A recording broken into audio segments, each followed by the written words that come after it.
शहरी क्षेत्रों में सड़क के किनारे ये छोटी छोटी जो रेहड़ी है, दुकानें जो हैं, ये भले ही प्रशासन के लिए सरदर्द हों, प्रशासन के लिए ही नहीं, स्थानीय लोगों के लिए भी ये अक्सर समस्या का कारण होती हैं। क्योंकि बरसात में तो खास करके इनके होने से बरसात का पानी सड़कों पे भर जाता है, क्योंकि इनके होने से आसपास के जो नालियां होती हैं वो ब्लॉक हो जाती हैं, बंद हो जाती हैं। वो नालियों के मुंह तो बंद हो ही जाते हैं, तो जिससे जब भी बारिश आती है तो बाढ़ जैसी स्थिति हो जाती है। और आम दिनों में भी इनके कारण स्थानीय लोगों को तो परेशानी रहती ही है, क्योंकि सड़क पर भी अक्सर जाम जैसी स्थिति होती है। शोर शराबा भी काफी होता है इनके होने से। और थोड़ा सा देखने में भी आसपास का जो दृश्य है, थोड़ा सा वो देखने में भी ऐसा ही लगता है कि झुग्गी बस्ती टाइप का। तो स्थानीय लोगों को इसलिए भी इनसे समस्या रहती है।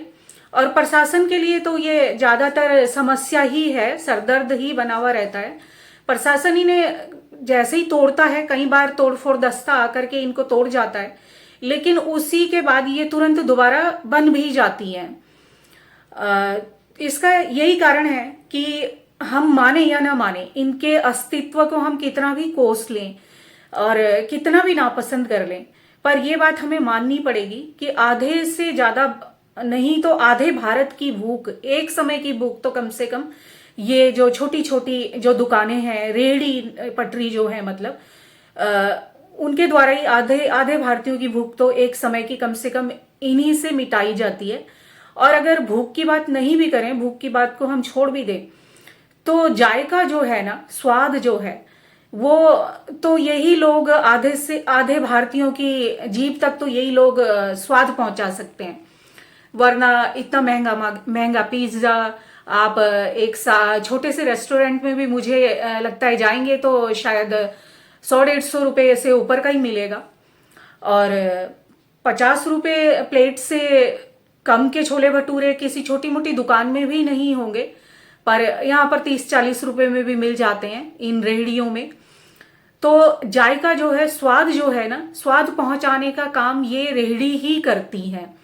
और शायद यही कारण है कि हम चाहें या ना चाहें, ये हमें महानगरों में तो खास करके, अब तो गांव में भी ये है ज्यादातर जगहों पर महानगरों में क्या, छोटे छोटे शहरों में भी ये जगह जगह आपको मिल ही जाएंगी।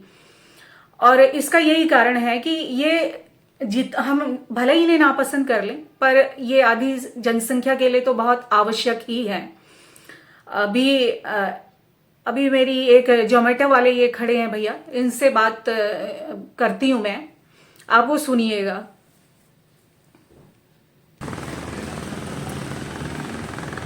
भैया आप यहाँ क्यों खा रहे हो? आप तो खुद डिलीवरी देते हो, लोगों को खिलाते हो, आप क्यों खा रहे हो यहाँ? पैसे बचाने के लिए कि नहीं, यहाँ पे सस्ता मिलता होगा, वैसे आपको महंगा मिलता होगा, है ना? तो वैसे आपको भी महंगा मिलता है, जैसे आप लोग जाके मतलब डिस्काउंट नहीं होता। अच्छा अच्छा हम तो डिलीवरी बॉय हैं। अच्छा हमारे को ऐसा नहीं है कि रेस्टोरेंट में जाएंगे तो हमको कुछ छूट मिलेगी, ऐसा कुछ नहीं। नहीं, जिस रेस्टोरेंट में जोमेटो मतलब वो करता होगा, सर्व करता है, जहाँ से डिलीवरी देता है, वहाँ पे भी नहीं मिलता कुछ कूपन वगैरह भी नहीं मिलते?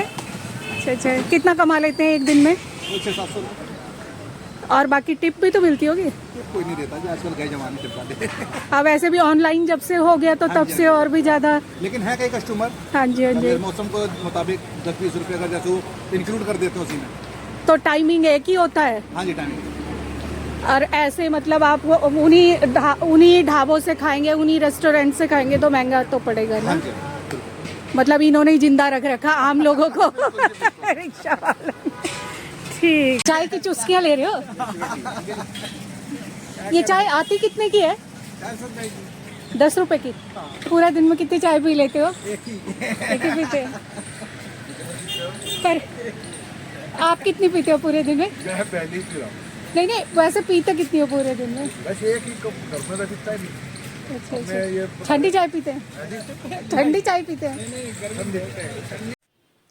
देश की जीडीपी में भले ही ये छोटी छोटी दुकान, पटरी पर लगी हुई ये छोटी छोटी दुकानों का भले कोई योगदान ना हो, और भले ही प्रशासन के लिए ये सरदर्द का कारण हो, स्थानीय लोगों को भी ये दुख ही देती हो ज्यादा, पर ये कहा जा सकता है कि आधे भारतीयों के जीभ तक जायका पहुंचाने का काम ये छोटी छोटी रेहड़ी पटरी पर लगी हुई रेहड़ियां ही करती हैं, और जिससे इनका तो इनकी जो जीवन की जो जरूरतें हैं, यानी ये तो कमाते ही हैं, ये तो अपने रोजी रोटी कमाते ही हैं, पर आम लोगों को भी कभी ना कभी तो इनकी आवश्यकता होती ही है।